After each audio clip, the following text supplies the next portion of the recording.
નમસ્કાર મિત્રો સ્વાગત છે તમારું અમારી યુટ્યુબ ચેનલમાં। સૌથી મોટા સમાચાર સામે આવી રહ્યા છે વડોદરાથી। વડોદરામાં ભાજપ નેતાએ કર્યું છે ફાયરિંગ। વડોદરામાં ખાંડી ગામે ભાજપ નેતા સી.કે. પટેલના ફાર્મ હાઉસ ઉપર ફાયરિંગની ઘટના બની છે। અહીં યુવતીને બગાડી જવાના વહેમમાં થયેલી બોલાચાલી હિંસક બની છે। આ દરમિયાન નેતાએ પોતાની બંદૂકમાંથી 2 રાઉન્ડ ફાયરિંગ કર્યું હતું, જેમાં 43 વર્ષીય નિમેશ બારિયાના હાથમાં ગોળી વાગતા હોસ્પિટલમાં ખસેડાયા છે। ભાદરવા પોલીસે આ મામલે ગુનો નોંધીને વધુ તપાસ હાથ ધરી છે। મિત્રો, અન્ય મહત્વના સમાચારની વાત કરીએ તો સૈનિકોના દિવ્યાંગતા પેન્શન ઉપર મોટી રાહત। દિલ્હી હાઈકોર્ટે સ્પષ્ટ કર્યું છે કે સૈનિકોને બીમારીને લાઇફસ્ટાઇલ ડિસઓર્ડર ગણાવીને તેમનું દિવ્યાંગતા પેન્શન રોકી શકાય નહીં। કોર્ટે અવલોકન કર્યું છે કે પીસ એરિયામાં તૈનાતી હોવા છતાં લશ્કરી સેવા અત્યંત તણાવપૂર્ણ હોય છે, જે ગંભીર બીમારીઓનું કારણ બની શકે છે। હાઈકોર્ટે વાયુસેનાના નિવૃત્ત અધિકારીની અરજી ફગાવતા આર્મ્સ ફોર્સિસ ટ્રિબ્યુનલના જૂના આદેશને રદ કરીને સૈનિકોના હકમાં મહત્વનો નિર્ણય સંભળાવ્યો છે। અન્ય મહત્વના સમાચારની વાત કરીએ તો અડધી રાત્રે JNUમાં ધબધબાટી પોલીસ ઉપર હુમલો। દિલ્હીની JNUમાં UGC રેગ્યુલેશન લાગુ કરવાની માંગ સાથે નીકળેલી વિદ્યાર્થીઓની રેલી હવે હિંસક બની છે। પ્રદર્શનકારીઓ પોલીસ ઉપર પથ્થરમારો કર્યો, બચકા ભર્યા, જૂતા ફેંક્યા, જેમાં અનેક પોલીસ કર્મચારીઓ ઘાયલ થયા છે। યુનિવર્સિટી પ્રશાસને જણાવ્યું છે કે આ માંગ સુપ્રીમ કોર્ટના સ્ટે ઓર્ડરનું ઉલ્લંઘન છે। પોલીસે શિક્ષણ મંત્રાલય તરફ જતી માર્ચને અટકાવવા માટે વિદ્યાર્થી સંગઠન અને સુરક્ષા દળો વચ્ચે ઘર્ષણ સર્જાયું હતું। અન્ય મહત્વના સમાચારની વાત કરીએ તો ઉર્વશી રાઉતેલાએ 16 કરોડની કેક કાપી। ઉર્વશી રાઉતેલાએ 25 ફેબ્રુઆરીએ પોતાનો 32મો જન્મદિવસ અનોખી રીતે ઉજવ્યો। તેણે સોશિયલ મીડિયા પર એક વિડીયો શેર કર્યો છે, જેમાં તે 7 માળ ધરાવતી કેક કાપતી જોવા મળે છે। રિપોર્ટ મુજબ આ કેક પર અસલી હીરા જડિત કરવામાં આવ્યા છે, જેના કારણે તેની કિંમત આશરે 16 કરોડ રૂપિયા છે। ઉર્વશીએ આ કેકને વિશ્વની સૌથી મોંઘી કેક ગણાવીને ચાહકોને આશ્ચર્યચકિત કરી દીધા છે। અન્ય મહત્વના સમાચારની વાત કરીએ તો ઇન્દોરમાં ગેસ ગળતર 5 લોકોની તબિયત લથડી છે। ઇન્દોરના રાવજી બજારમાં વિસ્તારમાં ગુરુવારે રાત્રે એમોનિયા ગેસ ગળતરને કારણે અફરાતફરી મચી ગઈ છે। બંગાળના વેપારી શહેજાદ દ્વારા ગેસ સિલિન્ડર કાપતી વખતે આ દુર્ઘટના સર્જાઈ છે। ગેસની અસરથી 2 મહિલાઓ સહિત 5 લોકોને શ્વાસ લેવામાં તકલીફ અને ઉલટી થતા હોસ્પિટલ ખસેડાયા છે। તમામની હાલત સ્થિર છે। પોલીસે આરોપી વેપારીને કસ્ટડીમાં લઈને કાયદેસરની કાર્યવાહી હાથ ધરી છે। અન્ય મહત્વના સમાચારની વાત કરીએ તો યુદ્ધનું એલાન। પાકિસ્તાન અને અફઘાનિસ્તાન વચ્ચેનો સરહદી તણાવ હવે યુદ્ધમાં ફેરવાઈ ગયો છે। બંને દેશો દ્વારા એકબીજા ઉપર કરવામાં આવેલી એર સ્ટ્રાઇક બાદ પાકિસ્તાનના રક્ષા મંત્રી ખ્વાજા આસિફે તાલિબાન વિરુદ્ધ ઓપરેશન વોરનું એલાન કર્યું છે। પાકિસ્તાની મંત્રી અત્તાઉલ્લાહ તરારે પુષ્ટિ કરી છે કે તેઓ કાબુલ, પખ્તિયા અને કંધારમાં તાલિબાનના સૈન્ય ઠેકાણાઓને નિશાન બનાવ્યા છે। આ જાહેરાતથી દક્ષિણ એશિયામાં સુરક્ષા સંકટ ઘેરું બન્યું છે। અન્ય મહત્વના સમાચારની વાત કરીએ તો પીએમ મોદી ઇઝરાયલથી ભારત પરત ફર્યા છે। વડાપ્રધાન નરેન્દ્ર મોદી 2 દિવસની ઇઝરાયલ મુલાકાત પૂર્ણ કરીને ભારત પરત ફર્યા છે। આ યાત્રા દરમિયાન બંને દેશોએ સંબંધોને સ્પેશિયલ સ્ટ્રેટેજિક પાર્ટનરશિપમાં ફેરવવાનો નિર્ણય લીધો છે। AI, ક્વોન્ટમ કોમ્પ્યુટિંગ અને સુરક્ષા સહિત વિવિધ ક્ષેત્રોમાં 27 MOU પર હસ્તાક્ષર કરવામાં આવ્યા છે। વડાપ્રધાને પરસ્પર ફાયદાકારક ફ્રી ટ્રેડ એગ્રીમેન્ટને આખરી ઓપ આપવાની અને આતંકવાદ સામે મળીને લડવાની તૈયારીઓ પણ દર્શાવી છે। અન્ય મહત્વના સમાચારની વાત કરીએ તો એર ટિકિટમાં 48 કલાકની ફ્રી કેન્સલેશન સુવિધા મળશે। DGCA મુસાફરોને મોટી રાહત આપતા ટિકિટ રિફંડ અને રદ્દીકરણના નિયમો બદલ્યા છે। હવે ટિકિટ બુક કર્યાના 48 કલાકની અંદર કોઈ પણ વધારાના ચાર્જ વગર ટિકિટ કેન્સલ કે ચેન્જ કરી શકાશે। જો કે આ ઝીરો કેન્સલેશન ચાર્જનો લાભ ત્યારે જ મળશે જ્યારે ટિકિટ ફ્લાઇટની તારીખના ઓછામાં ઓછા 7 દિવસ પહેલા બુક કરાવી હોય। મુસાફરોની વધતી ફરિયાદોને ધ્યાનમાં લઈને આ નિર્ણય લેવામાં આવ્યો છે। અન્ય મહત્વના સમાચારની વાત કરીએ તો વધુ એક જંગ શરૂ। અફઘાનિસ્તાનના હુમલા બાદ પાકિસ્તાને વળતો પ્રહાર કરતા કાબુલ, કંધાર અને પખ્તિયામાં એર સ્ટ્રાઇક કરી છે, જેના કારણે બંને દેશો વચ્ચેની જંગની સ્થિતિ ઊભી થઈ છે। પાકિસ્તાની સેનાએ તાલિબાનના સૈન્ય ઠેકાણાઓને નિશાન બનાવ્યા હોવાનો દાવો કરવામાં આવ્યો છે। હાલ 72 તાલિબાની લડાકાના મોત થયા હોવાનું સામે આવ્યું છે। તાલિબાને આ હુમલાની હિંમતપૂર્વક જવાબ આપવાની પણ જાહેરાત કરી છે।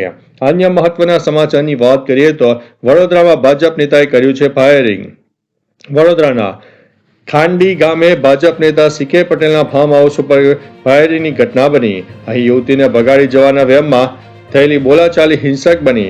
આ દરમિયાન નેતાએ પોતાની બંદૂકમાંથી 2 રાઉન્ડ ફાયરિંગ કર્યો, જેમાં 43 વર્ષીય નિમેશ બારિયાના હાથમાં ગોળી વાગતા હોસ્પિટલમાં ખસેડાયા. ભાદરવા પોલીસે ગુનો નોંધીને તપાસ હાથ ધરી છે. અન્ય મહત્વના સમાચારની વાત કરીએ તો પાકિસ્તાની અફઘાનિસ્તાન ઉપર air strike. PM Modi Israel મુલાકાત બાદ ભારત પરત ફર્યા. રાષ્ટ્રપતિ મુર્મુ આજે જેસલમેરમાં હળવા લડાયક હેલિકોપ્ટર પ્રચંડમાં ઉડાન ભરશે. આજે અવિમુક્તેશ્વરાનંદ અને તેમના શિષ્યની આગોતરા જામીન અરજી ઉપર સુનાવણી. ભારતે ઝિમ્બાબ્વેને 72 રનથી હરાવ્યું.